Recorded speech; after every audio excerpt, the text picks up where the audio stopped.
लखनऊ में मुख्यमंत्री का सरकारी आवास 5 कालिदास मार्ग का आज होगा शुद्धिकरण। गोरखपुर से बुलाए गए 7 पुरोहित। विशेष शुद्धिकरण की पूजा लगभग 4 घंटे चलेगी। सीएम आदित्यनाथ समेत कैबिनेट के मंत्री भी मौजूद रहेंगे। पुरोहित से लेकर सभी हवन सामग्री गोरखपुर से मंगाई गई। पूजा के बाद नए आवास में शिफ्ट करेंगे आदित्यनाथ। लखनऊ में गृह पूजा के बाद गोरखपुर जा सकते हैं सीएम आदित्यनाथ। आदित्यनाथ सरकार के सभी मंत्री आज 5 बजे शाम जाएंगे राजभवन। राज्यपाल राम नाईक ने दी है चाय पार्टी। यूपी की कमान संभालते ही एक्शन में सीएम आदित्यनाथ सभी मंत्रियों से 15 दिन में मांगा संपत्ति का ब्यौरा। नए मुख्यमंत्री ने मंत्रियों को बेवजह बयानबाजी न करने को कहा। नए मंत्री श्रीकांत शर्मा ने दी जानकारी। उत्तर प्रदेश की बीजेपी सरकार का सरकारी अधिकारियों को निर्देश, वक्त पर पहुंचे ऑफिस। आज से सभी को वक्त पर ऑफिस पहुंचने के निर्देश। लापरवाही बरतने वालों पर होगी कार्रवाई। सीएम बनने के बाद पहली बार मीडिया से रूबरू हुए योगी आदित्यनाथ यूपी को खुशहाली और विकास के रास्ते पर ले जाने का वादा किया। योगी आदित्यनाथ ने राज्य की कानून व्यवस्था को प्राथमिकता बताई। बोले कानून व्यवस्था ठीक करने के लिए प्रतिबद्ध। योगी ने कहा सरकार नहीं करेगी कोई भेदभाव, मैनिफेस्टो का वादा किया जाएगा पूरा। सीएम ने युवाओं को रोजगार देने का दिया भरोसा। बोले सरकारी नौकरियों को बनाएंगे पारदर्शी। शपथ ग्रहण के बाद नहीं हुई यूपी कैबिनेट की पहली बैठक। कैबिनेट के सहयोगियों के साथ की योगी ने चाय पार्टी। शपथ ग्रहण होते ही मायावती ने हमला बोला। बोली आरएसएस का एजेंडा पूरा करने के लिए योगी को बनाया यूपी का सीएम। मायावती ने बीजेपी को दलित विरोधी बताया। बोली वोट लेने के बाद केशव प्रसाद को नहीं बनाया सीएम। यूपी सरकार ने मायावती के बयान को नहीं दी तवज्जो। सिद्धार्थनाथ सिंह ने नकारात्मक टिप्पणी करार दिया। योगी को सीएम बनने पर बोले अवैसी, कहा बीजेपी का असली चेहरा सामने आया। अमर सिंह ने खुलकर किया योगी का समर्थन। सीएम बनने के लिए पीएम की तारीफ की। उमा ने योगी को छोटा भाई बताया। कहा मोदी का पीएम और योगी का सीएम बनना 21वीं सदी की सबसे बड़ी खबर। योगी आदित्यनाथ ने कल ली मुख्यमंत्री पद की शपथ। शांति उपवन में हुआ कार्यक्रम। शपथ के बाद योगी आदित्यनाथ ने बीजेपी नेताओं का लिया आशीर्वाद, फिर किया हस्ताक्षर। योगी के बाद केशव प्रसाद मौर्य ने ली उप मुख्यमंत्री पद की शपथ। दिनेश चंद्र शर्मा भी बने डिप्टी सीएम। योगी कैबिनेट में कुल 46 मंत्री, 22 कैबिनेट मंत्रियों ने शपथ ली।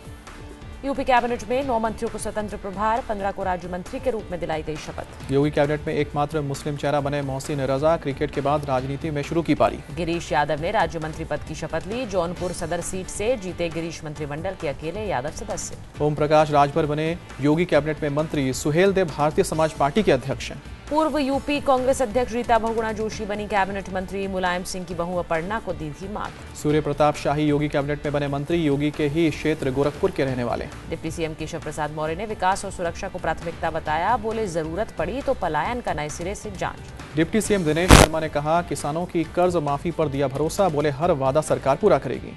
कैबिनेट मंत्री ब्रजेश पाठक ने सबका साथ सबका विकास का नारा दिया। बोले विकास प्राथमिकता।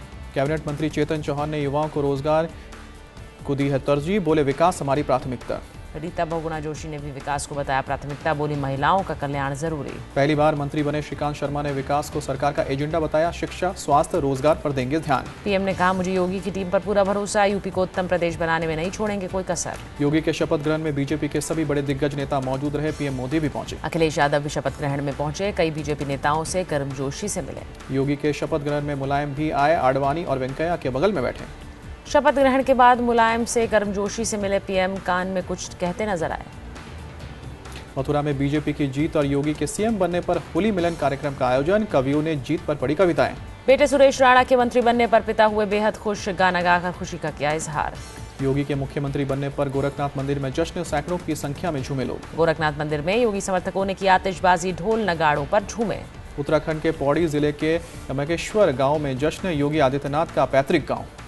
योगी के गांव में हुई आतिशबाजी। योगी के माता पिता और दूसरे रिश्तेदार भी हुए शामिल। योगी के पिता आनंद सिंह बेहद खुश दिखे। कहा शुरू से समाज सेवा बेटे की चाहत थी। योगी की मां सावित्री देवी ने कहा पूरे परिवार का गौरव बढ़ा। बेटा लोगों की उम्मीदों पर जरूर खरा उतरेगा। आदित्यनाथ की बहन दिन भर टीवी से चिपकी रही। कहा नाम के ऐलान होते ही सभी ने छोड़े पटाखे।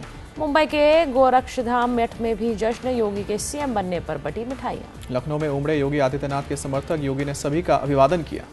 मणिपुर में आज विश्वास मत साबित करेंगे बीरेन्द्र सिंह। विश्वास मत हासिल करने के लिए चाहिए 32 विधायक। बीजेपी और कांग्रेस नहीं खोल रहे हैं अपने अपने पत्ते। कांग्रेस के सभी 27 विधायकों को एक घर में रखा गया। लोकसभा उपचुनाव के लिए श्रीनगर सीट से फारूक अब्दुल्ला आज भरेंगे पर्चा। दोपहर 12 बजे दाखिल करेंगे नामांकन। पर्चा भरने के बाद पार्टी नेताओं के साथ फारूक अब्दुल्ला जाएंगे पार्टी ऑफिस। एक सम्मेलन को संबोधित करेंगे। एक बार फिर आतंकियों के निशाने पर मुंबई की लाइफलाइन लोकल ट्रेन। हमले की बनाई नई योजना। महाराष्ट्र के डीजीपी ने खतरे से किया आगाह। कहा फेरी वाले और भिखारी के वेश में हो सकता है हमला। पश्चिमी रेलवे ने जारी किया अलर्ट। प्लेटफॉर्म को भिखारियों और फेरी वाले अवैध लोगों से खाली करने को कहा।